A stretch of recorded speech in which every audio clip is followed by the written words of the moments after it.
Hey guys, it's Kay. Welcome back to my channel, The Organized Soprano. If you're new here, hello.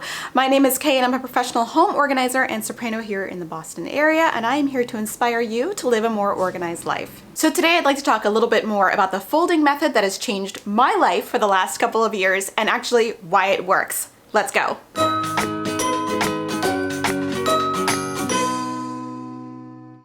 So if you've seen any other professional organizing video or you've seen Marie Kondo in any shape or form, you know that the folding method that she has popularized, not invented, but popularized, is the file folding method for clothing in drawers. Now, this is a folding method that when I heard about it from Marie Kondo, because I didn't know about it otherwise, I resisted for the first maybe like 5 years that I had heard about it. It was just one of those things where I didn't want to jump on the hype train. I didn't know why, and I was really set in my ways in the traditional method that you would fold clothes in a drawer, you would fold them and you would put one thing on top of another, and that's the way that I grew up storing things in drawers, and that's the way a lot of people grew up storing things in drawers. So one of the most important lessons I've learned as a professional organizer is that you can create huge problems for your space when things are either on the bottom or in the back. Things that are on the bottom rarely get access, they rarely get used because simply you can't get to them, you can't see them, you don't know they're there.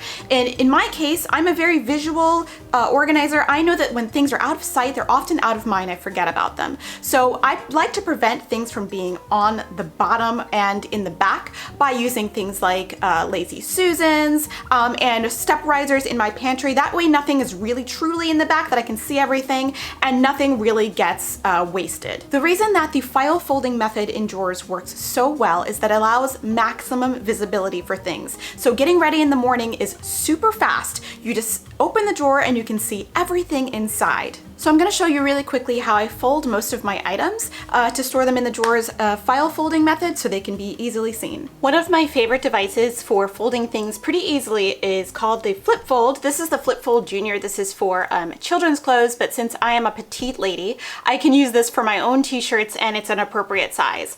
I have purchased this product maybe like 10 years ago and the hinges are not the best on this product, so I'm probably waiting for this one to break, and I've used some duct tape to repair these hinges, but it still works pretty well. You could probably make this out of cardboard, but this is a very popular item for folding clothes. I was an employee at Container Store when the Big Bang Theory episode came out where Sheldon was folding his clothes using this, and I remember for the next week and a half or something like that, many people were asking where they could get this in the store, and we sold out of these things. It was very funny. You just want to place your t-shirt. You guys have seen this t-shirt a bunch of times. This is my dog mom t-shirt onto the back of the flip fold, and you want to make sure that the shoulders aren't coming up above the top of the flip fold.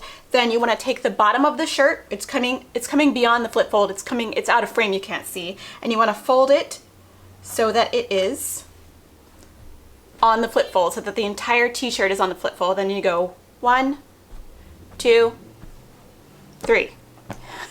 It's very easy. And then when I put it in the drawer, I go ahead and fold it one more time so that it's folded in thirds like that, so that I can see pretty much by the front of it what shirt it is. Now this logo isn't directly on top there, and I don't use the flip fold too much anymore, and I'm going to show you how to do it without the flip fold, because you don't have to buy this. It's not really necessary, but it is great because all the folds end up to be the same size, and that's very satisfying. So without the flip fold, you want to do the same concept. You want to take your t-shirt, and what I like to do is I like to take the time to sort of really make sure that I spread out the fabric and press it down to make sure that I get as many of the wrinkles out as I can. I'm not totally perfect with this. I do have wrinkled shirts, not the end of the world. It takes a little steam or a little iron and you'll be fine, but most of the time they come out pretty well and I'm able to wear them. So you're going to want to do the same thing. I go in once, here, make sure the sleeve, and I smooth it down a little bit, and then I go number 2, smooth it down a little bit. And then what's different from the flip fold is I take the bottom and I go completely back to the top. So I have that, and then I fold again in thirds. I like this method the best because I can actually see the graphic on the t-shirt, and when I put it in the drawer, I can tell which one it is, so I can pull it out really easily. I have a similar method that I use with jeans. As you can see, I'm short, so my jeans are pretty tiny. I like to fold them in half this way, and then I like to take the hem of the jean and go all the way up to the waist here. And then I fold in thirds, whoops, and then I fold in thirds again. Go from the bottom up. There. And you can vary this based on how long your jeans are, or how wide your jeans are. I like to be able to see the pocket so that I know which pair of jeans I'm grabbing. It's also important to me to divide the space sometimes to make things a little bit easier to find.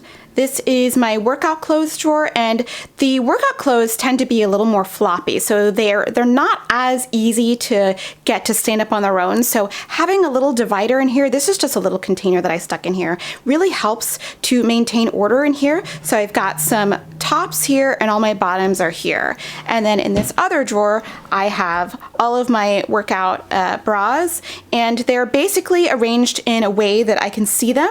They don't stand up very easily, so I just laid them in a way that I can definitely see them all. So I've got 1, 2, 3, 4, and there's a little underwear in the back that's kind of cheeky, but that's what I have with that system. Being able to see all of my t-shirts, especially with the little graphic t-shirts, being able to see a little bit of the graphic is very helpful when I get ready in the morning. I have separated I do have graphic tees on this side and plain tees on the other side. I do have a little graphic that snuck in here because I ran out of space. But again, the little divider helps things not get so crazy. So any kind of divider you can get for the drawer is really great. You can make one on your own, or you can just put 2 containers in here to separate the things so they don't get too insane. This even works with underwear.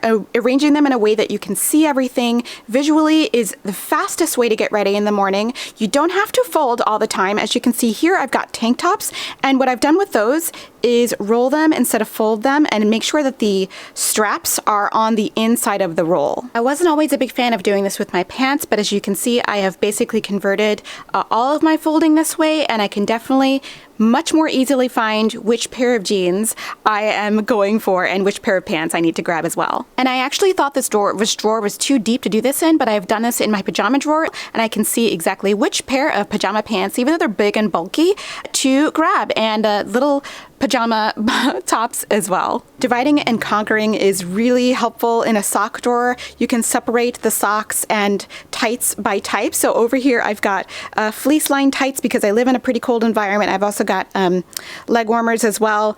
Thank goodness winter is over right now. I've got some big socks, little tiny socks, but I rolled everything so I can see everything. I am one of those infamous sock ballers. I don't have really fancy socks. I mostly have athletic socks, so I don't really need to be folding them, but I ball them and I put them in these little dividers, and it really helps everything stay neat and organized so that I can grab whatever the correct pair of socks or tights I need. And I want to encourage you not to limit this folding style to clothes. You can do this with dish towels as well so that you can see which dish towel you're grabbing. This is my dish towel drawer, and I have folded them all file folding style so that I can see exactly which one I want to grab. The doggy ones are my favorites. Right? Right. Even though it did take me a few years to jump on the bandwagon, I do almost always recommend this folding style to clients when I go to their houses because it just makes things so much easier to find, and then nothing is on the bottom or in the back. So I hope you guys enjoyed this video. Let me know if you've tried this filing folding system in your home. You can do it with everybody's clothes, and folding things in thirds I find is very helpful. So remember, the bigger the size of the clothes, the more compact you will need to fold it in order for it to fit better. So let me know if you've tried the flip fold also in the comments below. So I hope you guys enjoyed this video, and I will see you in the next one. Bye. I can't have a video without the clover in it. Every time I film a video and there's no clover, you guys are like, where's Clover? Where's Clover? Here he is. He has been very patient with me all morning. But are you ready to go for a walk, little guy? Yeah? Okay. So I hope you guys are having a great one, and I'll see you in the next one. All right, let's go for a walk. Ready? Let's go.